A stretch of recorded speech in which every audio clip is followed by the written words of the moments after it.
Hello everyone, hope you're doing well. I thought we would do a video talking about my suggestions for BR changes when it comes to War Thunder. Obviously, they've done their kind of like planned BR changes list, and generally, I agree with about 90-95% of it. Obviously, we've made long form videos going through all of those BR changes, so if you want to check them out, those happened like the last few days. So let's go into the ones that I feel like were missed or ones that I would personally want to push through. This is going to be quite ground orientated because, to be quite honest, a lot of the stuff I've been playing more recently has been ground since the good old new event, and now we're obviously focusing on air. So let's get into it. As always, if you enjoy the content, make sure to subscribe and also like the video. I do also would like to say, if you personally have any BR changes or things that you'd like to see, I would like to see them in the comments, because I do, obviously care about what you guys think about this. And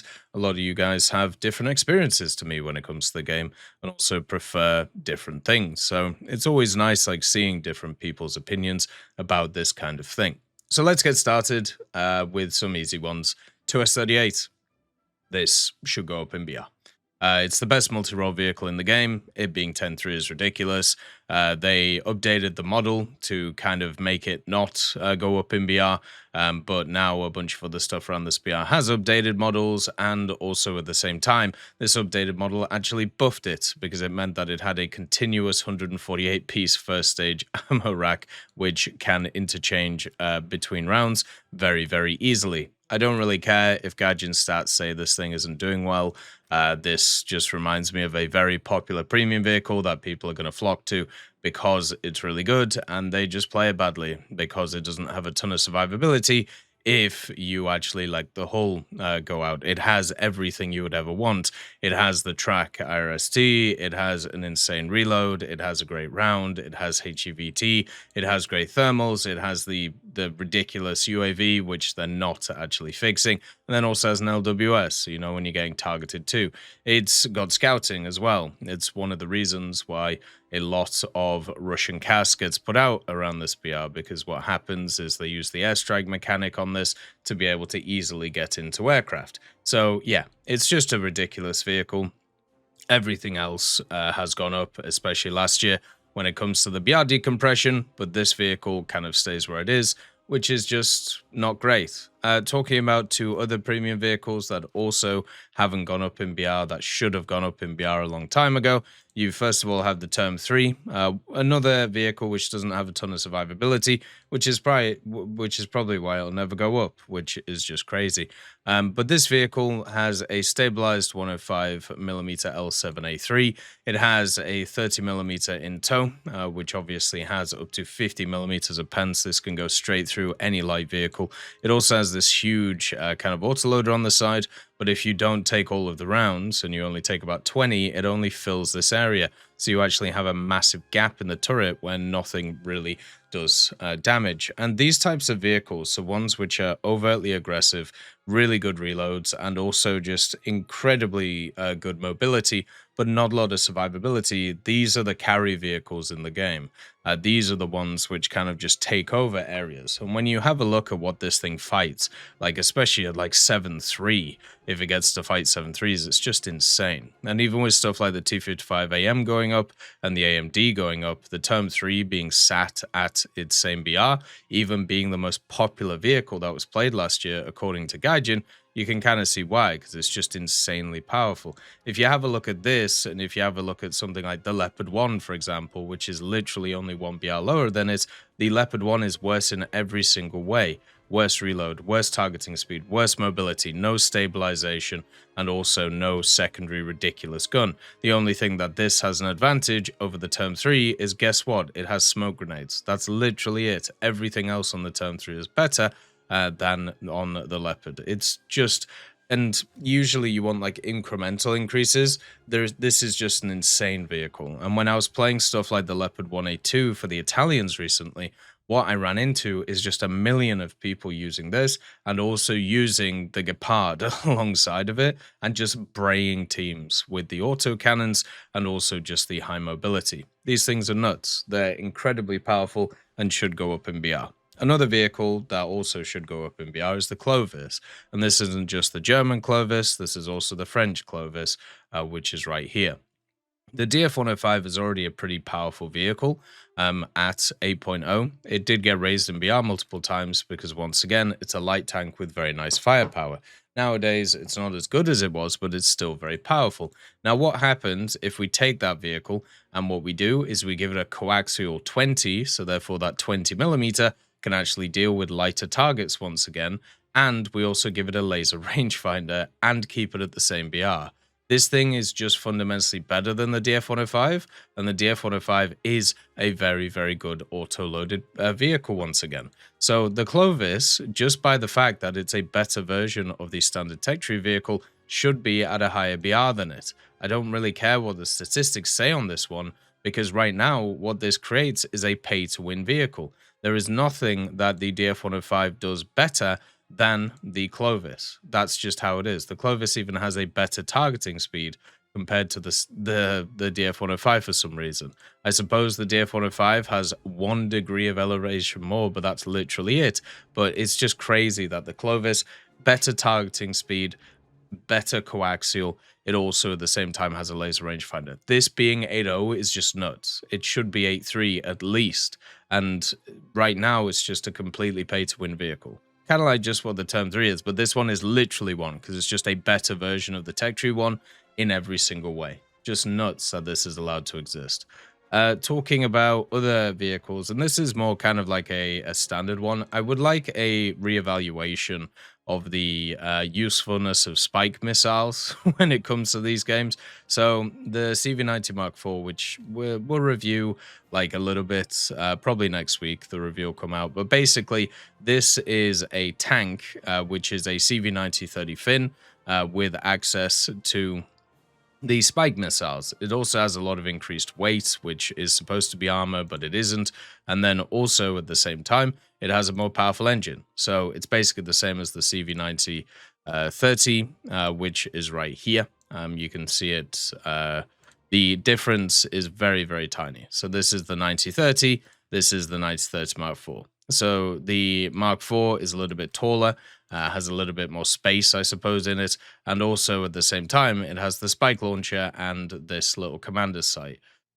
This thing shouldn't be 10.7. If this vehicle is 9.3 and it's also not the best 9.3 in the game, this should not be 10.7. It's the spike missile does not give it this much of an increase in BR, especially since nothing else has improved apart from the commander sight, which I suppose okay, but the vast majority of people aren't using the commander sight compared to, you know, many of the other mechanics in the game. So it's just nuts that there's such a big difference between this and this. Same with like the Puma, right?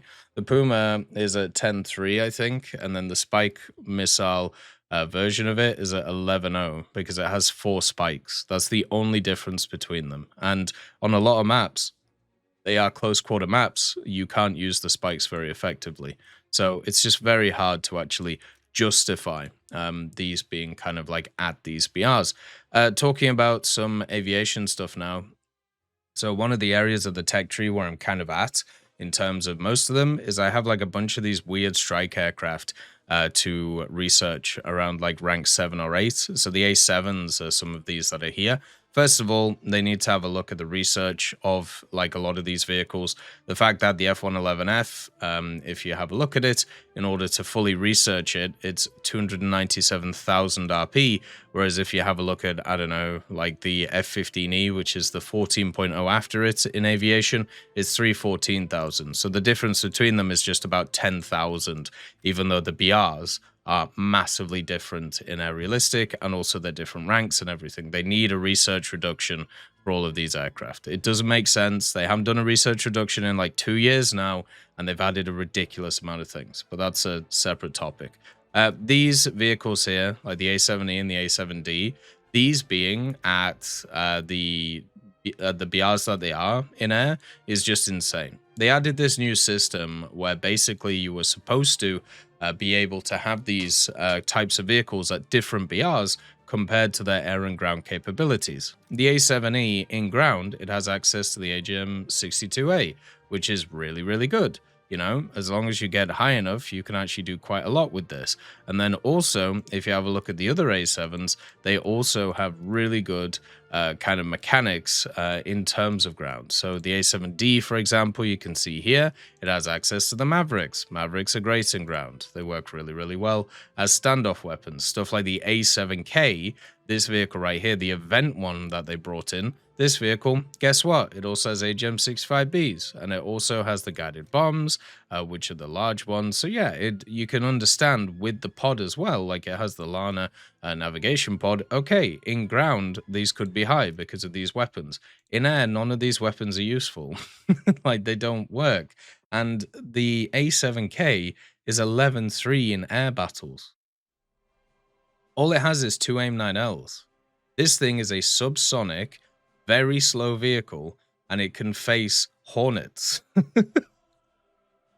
Like, I don't know what to say. It can literally face the F-20A, it can face the FA-18A, it can face the F-16A, and it's just gets torn apart because it can't do anything. You can't get to the battle fast enough, and you can't do anything with these ordnance options or anything. So you basically just have to stay away from the battle and just run away. And the whole point of them adding in these like different BRs for different types of battles, so whether it's air battles or ground battles, was supposed to fix vehicles like this, but they just haven't bothered moving them. There is no way that the A7E Corsair has the same efficiency in ground as it does in air, because in air it has 0 efficiency. Like, you can't do anything with it. I've been grinding this thing out. Once again, 294,000 RP, by the way, basically the same as an F-15. And this kind of goes for a lot of these types of vehicles, these subsonic kind of vehicles that you find at these BRs. The Votors are in the same boat. Then you have stuff like the Buccaneer S2B, for example, at 10.7. Once again, this vehicle is designed for ground forces. It has the PAVE spikes. It also has the funny AJ-168, the big kind of anti-ship missiles, and also the data link pod that it can use. It also has access to the targeting pod that you can use. This thing is designed to be used in ground with its guided ordnance. None of this guided ordnance works in air. It doesn't do anything. And if you want the best example of this, you can have a look at other nations, such as, let's say, the Germans with the MFG, and then also the Aster and the WTD-1. The only difference between this premium WTD-61 and the Aster is that the Aster gets access to laser guided, it gets access to paveways. Nowadays, it also gets access to LJ dams, but all of these are functionally worse than the actual bombs that you use on this vehicle in order to grind it out in air, because there's no other way of doing it. Another great example of this, you have the Tornado IDS, which is right here for the Italians. This has the bombs, the 1,000-pounders, it also has the AIM-9Ls, and it has the countermeasures. If you have a look at the Tornado IDS 1995, what is the difference between them? So this one has all of those, plus it has access to the GBU paveways. These paveways in air are functionally worthless compared to the bombs, because none of the targets nowadays even move when it comes to this level. They are all stationary targets, whether they're the radar ones, the howitzers, the AAs, the pillboxes, whatever map you're on, there's hardly any of them where targets actually move. So you are actually detrimentally hurting yourself taking these loadouts instead of taking these ones. The difference in the amount of explosive mass is nothing. They have the same amount of explosive mass across the way, right? So it actually makes sense to take these along with the AIM-9Ls. So functionally, in air battles, this vehicle and this vehicle are the same. Why are they different BRs? And this, as I said, this across the board for like strike aircraft is how this works. And the whole point of this system was to make it so that this wouldn't be a problem. Same with like the Su-22s, same with like the Su-17M2, which they are finally putting down, by the way. You know, the one which doesn't have access to any countermeasures, they're finally putting that one down. But these all feel the same way. Same with the Su-24, for example. It's just very slow, and you can't really do anything with it in air. But in ground, it's an absolute monster. Why are they the same BR? Why? The system is designed now so you have different BRs. For example, 13.3 for this and 13.0 for the Su-34, but it just hasn't expanded enough. The other thing as well is like mid-tier, that also needs to get access to these mechanics. There's many of these vehicles which are much more useful in kind of air compared to ground, or vice versa. The Ac-9K is one of the only vehicles that they've actually changed its BR because they added this really silly belt that they probably shouldn't have added to it, which just kills things in one shot. But there's plenty of American vehicles which are really good in ground, such as like the Bearcat, for example, which they did recently nerf, but it's still very good, or the F6 F5M with its 1,000-pounder bombs, or with stuff like the Corsairs, for example, that everybody's been taking. Because on the Corsairs, what you can do is you can take 2 independent drop 1,000-pounders, and then on top of it, if you're playing the later ones, you also have the cannons, which also do a ton of damage to things. So there's just many of these types of things that you can do and just be really, really, really good with. So there's so many of these like middle vehicles, even like the AU-1, for example, where these shouldn't be at the same BR that they are in air and ground. Once again, it's the same problem as we talked about in the other area. Their fundamental, like what they're good at, is represented in one game mode, whereas the other game mode, they don't really fit properly. But for some reason, they don't really get moved. So might be worth having a look at those. The last one that we're going to talk about is just the coastal stuff. So we kind of brought this up with the changes that they're making, where a lot of these kind of like high tier things are going up in BR, like the Kern and the M802, because of the fact that they're super survivable and you just can't kill them with a bunch of different vehicles. Since they added in like the massive decompression of blue water, and also since they've added in a bunch of different kind of like matchmaking rules for naval, I would actually honestly say with coastal, you probably need to split it in two now. You need to put the PT boats and also kind of like the lighter the anti-air ferries, like these guys, against each other. The ones that can actually kill each other should kind of go against each other, and then you just keep these guys up here, which are the more like tanky ones. They can go and fight destroyers, or they can go and do whatever they want. Because even with all of these BR changes, these areas here, like there's a reason why there's a million 2-3s for Britain, is because so many of these vehicles have got put down in BR because they just cannot survive against anything that is higher. So in order to try and make or get people to be able to push through these areas, when it comes to the BR stuff, I would actually advocate like matchmaking blocks. So you face stuff which doesn't just get annihilated by others. Now, I know that would be a pain because I'd have to set up probably like extra server space for like these different battles, but I honestly don't know how else you actually make it fun to be able to play this game mode without just getting beaten up by the crazy things.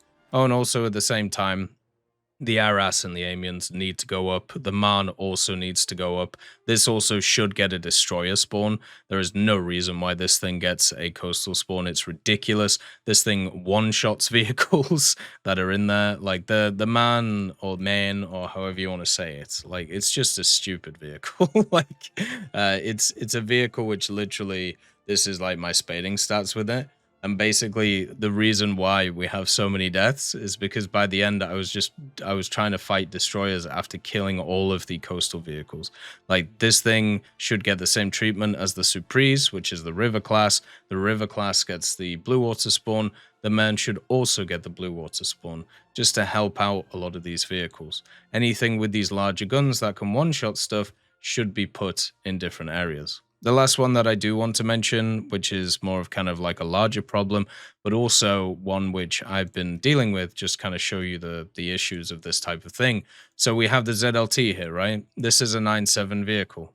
This should not be a 9.7 vehicle, but the reason why they've put it at 9.7 is because they gave it this round. But the vehicle doesn't function any different by using the Type 83 APDS compared to the DTW, because this can go through everything anyway.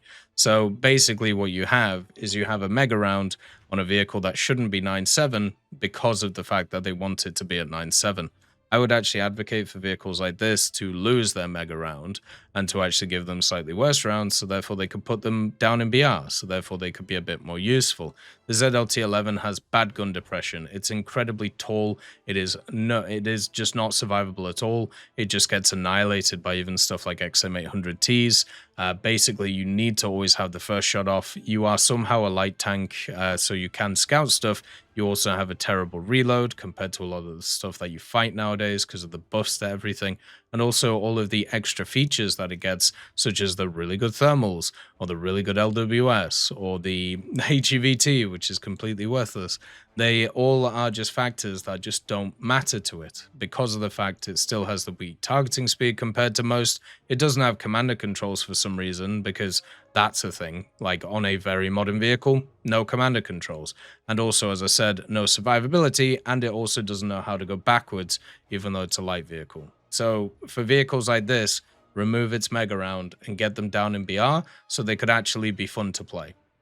Because right now, this vehicle is not fun to play because of the fact it's been given a mega round. Same thing for the Israeli vehicles, like these Magaks here. All of these basically function the same. The only difference between them is they all have different rounds. So you either give them some of the rounds when they are stock, or you stop forcing people to basically be spading what is effectively an 8.7 or an 8.3 vehicle at 9.3, because you want them to grind out a rank 4 modification to justify its BR, which barely justifies its BR anyway.